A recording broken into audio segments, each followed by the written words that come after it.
Hello everyone and welcome to Vet Candy Pop, your go-to source for all things trending in the world of veterinary medicine. We're your hosts, Dr. Elan Armstrong and Dr. Shannon Gregoire. And we'll be diving into the hot topics, breakthrough treatments, and cutting-edge research that's shaping the future of veterinary care. We'll break it all down for you in quick, bite-sized episodes, whether it's new trends in pet health, industry insights, or even the latest challenges we're all facing as veterinarians. We've got you covered. Get ready for an exciting ride as we tackle the tough questions and keep you up to date with everything you need to know, all in 15 minutes or less. So grab your coffee, sit back, and let's dive into today's episode of Vet Candy Pop.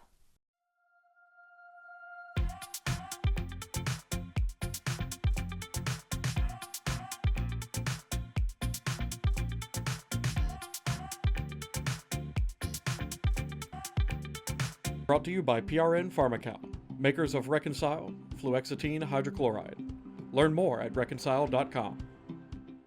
So let's talk about vet practice ownership, okay? So the AVMA says that 25% of vets are practice owners, and majority of those practice owners are over the age of 40, okay? We're talking to one right now, all right? Dr. Shannon owns a not practice. over 40. Not over 40, clearly. But man, like this is so rare, and you graduated not too long ago. Please tell us how you did it. Like, where did that confidence come from, first of all? Because we know the knowledge is there. So Right. where did the confidence come from? Yeah, and I like to talk about how, I guess you could say I was 2.5 years out when I purchased my practice, and everyone's like, wow, you're only a vet for 2.5 years. But Right. then, I was 28, and I'm like, well, it took me 28 years to get here. Right. What other goals have I had for 28 years that took Love me it. 28 years to Love it. accomplish? Nothing. Nothing.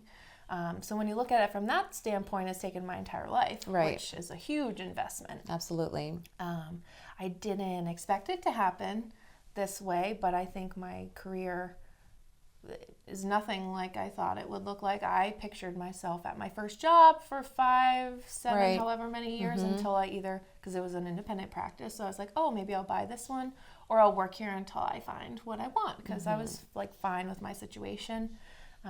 That didn't go as I planned. I started Right. doing relief in the area. I tried to go around to a lot of different practices.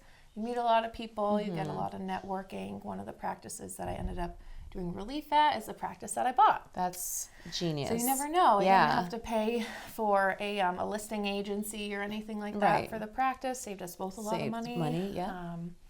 But I guess I grew up with a lot of family members that were business owners. None of them in the veterinary space, but I still saw a lot of that growing up. And So that was imprinted upon you. yeah. That's like great. my grandfather, they used to call him the fruit man. So Right. he would get his Chevy truck and fill it up with fruits, veggies, local baked goods, and he would go around in like the 60s, 70s, and 80s, Right. like delivering home to home. And that was his business, and he did that his entire life until he Yeah. retired. I have my mom's in the legal business. I have uncles in commercial electrician, like Right. someone in plaster. Like they do a whole bunch of different Yeah. stuff. So I've seen a lot of different successful family businesses, Right. and so that was like always something I wanted to Yeah, do. I Like like I that. wanted to carry on that legacy. Absolutely. And veterinary medicine was a really good outlet for business ownership, because it's still, I think, very attainable. Sure. Because as long as the business cash flows, all the bank cares about is debt service. Right, At the end of the absolutely. day. So if you can pay your bills, like they'll loan you the money. Like, Right. I have large student loan debt. I'm not afraid to say that. I have about $375,000. Give or take, yep. which is more than my mortgage. Yeah. But so I graduated from vet school. 6 months later, bought a house with my fiance, and then after that, I basically was relief for almost 2 years, and then bought the practice. So I have large student loans. I have a Right. home loan. I have a reasonable car loan, but I don't have any credit card debt. But see, they say not all debt is bad debt. Correct. So you're using some good debt right now. Yes. Yeah, home ownership, you still have an asset. Right. Student loans is an asset because the money you make over your lifetime career is very valuable. No Absolutely. one can take that from you. Car, reasonable car, it's a depreciating asset, but you still Right. have like a physical object. Exactly. I would say try to avoid any credit card debt. Right. That's like your consumer debt that you can get into a deep dark hole with. Absolutely. So avoided that, and then I've been saving for my practice purchase since I was in high school, like keeping my little emergency fund That's backup amazing. practice That's fund. amazing. So I've planned for it a long time. So I'll say this. So you often hear people like the veterinarians telling the younger ones, you need time before you can even think about buying into a practice. Like, I'm pretty certain that you've heard at least one naysayer say, Dr. Shannon, what are you talking about? You want to go purchase a practice now? Like, you just finished school. So what do you say to someone who is ready, like who thinks, listen, this is my goal. This is what I want to do. I don't want to wait 10, 20 years. Like, I'm ready whenever the opportunity finds me. Yeah. What do you tell them? I would say that the only person holding me back is me, and that if they don't think I can do it or that I can't succeed, then they can clearly see themselves away from me. Yeah. Like, that's fine. Like, maybe they weren't able to do it or Right. whatnot. I think keeping yourself open opportunities at all times is super helpful. But I didn't listen to it. Right. I didn't let myself get impacted by Right. other people's opinions. Like, if you think you need 10 years of clinical experience before you can buy a practice, that's fine. You can go do it. Certainly. Yeah. I think especially in today's day and age, you have so many resources anyways to Absolutely. help you. But then, back in the good old days, people would graduate from vet school and go open a practice from the town they were from. Right. I'm like, that is wild. That's Right. wild to me. And I was only 2.5 years. Yeah. Some people like opened up a practice on their first day Yeah. as a vet. Like, that's crazy. A lot of trial and error back in the days. Yeah, there was more trial and error back in the day. Right. There weren't as many specialists and all that stuff, Right. and I get it. But they still did it, Yeah. and they succeeded Right. because there's people working in that same area today, probably after them, Absolutely. in or around that business that they Absolutely. built. So So would you say that mentorship is key, like, to your success? What do you think has been the driving force for you being as successful as you are right now? I think always believing in yourself and that Absolutely. it's like, well, I'm going to do it because I want to succeed in this. So I'm going to build a team around me that is going to support me in Right. things that aren't my specialty. Absolutely. Like finances, legal, HR, all that stuff. Because that's not my job. Yeah. It's my job to manage it, but it's not kind my of have job to know, be right? specialist in Right, it. absolutely. Yeah, so it was just a non-option to not do it. Right. I like So that. it was going to happen come hell or high water. Yes, yes. At some point, it was going to manifest for me. And I think I'm a big believer in manifestation. So yes. whatever you say to yourself, whatever your goals are, like, vocalize them, write them down, think about them all the Absolutely. time. And then your mind is open to different opportunities. Yes.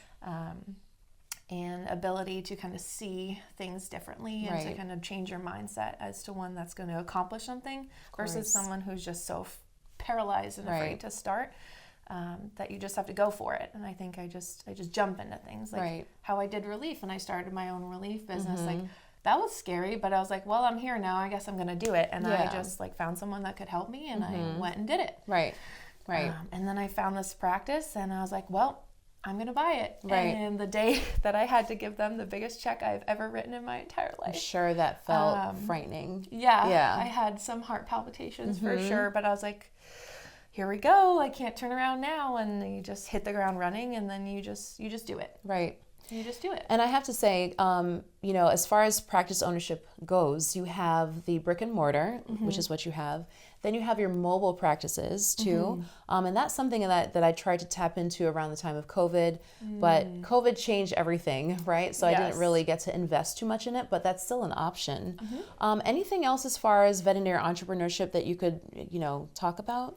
Yeah, I think there are a lot of good podcasts around. There's a lot of good business and leadership books that, have nothing to do with veterinary medicine. Right. And really leadership, communication, entrepreneurship, like really just believing in yourself and kind of educating yourself on different aspects of business and what it means to be a leader, what it means to like have a vision, because people will follow someone who has a vision and wants to build something Right. better. So I think really kind of developing yourself and personal development really helps. I've always tried to not always directly do it, but indirectly through life experiences that shape you. And, Sure. really just belief that if you have a goal and you want to go do it, then just go do it. And do it. Don't Absolutely. wait for a time to just like the goose There's egg no perfect to come sit in front of There's you. no perfect time sometimes. Right. You just have to, if there's an opportunity to just Right. jump at it, right? Right. And for me, a lot of times there's no like, maybe. It's like, do I want it or do I not? Right. And if I don't want it, I won't do it. But if I really want something, like I'll put all of me into Right. it to get there. So I think that commitment really kind of pushes you further, and you'll work harder and longer than anyone else to get there, and that's all you need. Right. Now, let's be honest, practice ownership isn't for everyone, right? And when we talk about entrepreneurship in veterinary medicine, typically we only hear about owning a practice. What other things can you think of, creative things that veterinarians can tap into as an entrepreneur? Yeah, I mean, things like this, right? We're doing a lot of media and communications. I think there's a lot of industry jobs as well. There's a lot of different, if you're a specialist, you can go and get paid to do CE talks in beautiful locations of the world. Right. You could do a telespecialty consultation. You could go into education. You could go teach the next generation Right. of veterinarians. So Especially with all these new vet schools opening up. yeah, I know they all need staff. I think other things too, which would be a little bit fun, would be like creating products, right? Yes. Tapping into product development. I think that's something that, we should, have a presence in as far as like the pet industry goes. We have a lot of people that, I shouldn't say they have no expertise, but when it comes to animals, we really should be like the number one trusted Good source. intentions, Good not as much intentions, expertise. exactly. So product development, food, things like that. I feel like veterinarians, we could be a little bit more creative and find other ways that we can tap into entrepreneurship and have our own and be the leader, be the voice, everything that Dr. Shannon embodies. Oh, thank you. And I think when you're considering entrepreneurship, it's important to remember that not every day is a sunny day, and you're going to have some rainy days too. And I really like the feast or famine relation, where when things are great, as the owner, you're the first one to reap those rewards, right? So Yes. anything that's left over, like you're the one that gets to decide what you want to do with it, whether it's upgrading something, giving raises, bonuses, whatever you want to do, like you can do that. But on the flip side of that, you're the first one to famine. Yes. So when things might be tight, like I'm the first one to take a pay cut so that my staff doesn't notice a difference. Yes. Yes. So, and I have to be okay with that and have reserves for myself Right. For that, so that I know it's almost like not a parenting position, but like a guardianship, I would say, of the business. So you have to be okay with the fact that you're going to have a little bit more of a roller coaster. But at the end of the day, it's all worth it, right? I think so far, yeah. Yeah, it's all worth I it. think so. I think Absolutely. so, right. Because when we talk about practice ownership or whatever business entity, I think bigger picture long term is how we should focus as far as building wealth. Generational wealth. If you have kids, that's something you can pass on to them. Yes. If you are 20 and you're thinking about what does 60 or 70 years look like, I have my practice. I can cash out. Yeah. So I think it's great what you're doing. I think that it's very bold what you're doing. Yeah. I know that I personally would have never thought to tap into practice ownership soon out of vet school like you, because I never saw anyone do it. I feel like if I met you years ago and saw what you're doing, I probably would have said, if she can do it, so can I. Exactly. So I think that this is great, and I feel like a lot of students or new grads who are watching this should find a way to get in touch with her, because she's amazing, and if she can do it, you guys can do it too. Yeah, maybe you'll do it someday in the future too. And I'm always let's here see, to help if I can. Exactly. Awesome. Yeah.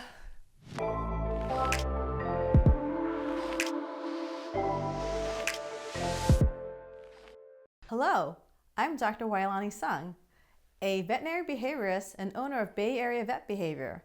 And today, we're talking about separation anxiety. Management of separation anxiety typically necessitates a multifaceted approach, encompassing behavior modification techniques and, in certain cases, pharmacological intervention. Medications such as FDA-approved Reconcile chewable tablets containing fluoxetine hydrochloride can be used adjunctively with behavior training to help with anxiety. Reconcile should be used in patients with separation anxiety that exhibit a high level of distress in the owner's absence. So, how does it work? Reconcile is a once-a-day flavored chewable tablet that contains fluoxetine hydrochloride, which is a selective serotonin reuptake inhibitor, an SSRI, and it is indicated for the treatment of canine separation anxiety in conjunction with a behavior modification plan. Serotonin reuptake inhibitors work by blocking the reabsorption of serotonin, a neurotransmitter responsible for mood regulation, into nerve cells in the brain. By preventing serotonin from being taken back up too quickly, SSRIs help to increase the levels of serotonin available in the brain's synapses, which enhances communication between nerve cells and helps regulate mood and anxiety more effectively. Now, let's talk about the science. According to a study, at the end of an 8-week study, 73% of dogs treated with Reconcile chewable tablets show significant improvement as compared to behavior modification alone at 51%. During the course of therapy, 42% of dogs showed improvement within the first week, which was significantly greater than with behavior modification alone at 18%. The patient's response to therapy should be monitored. If no improvement is noted within 8 weeks, case management should be reevaluated. You can review the prescribing information for Reconcile by scanning this QR code. And that's it for today's episode of Vet Candy Pop. Thank you all so much for watching. If you have a hot topic you want to share, connect with us at My Vet Candy. Bye.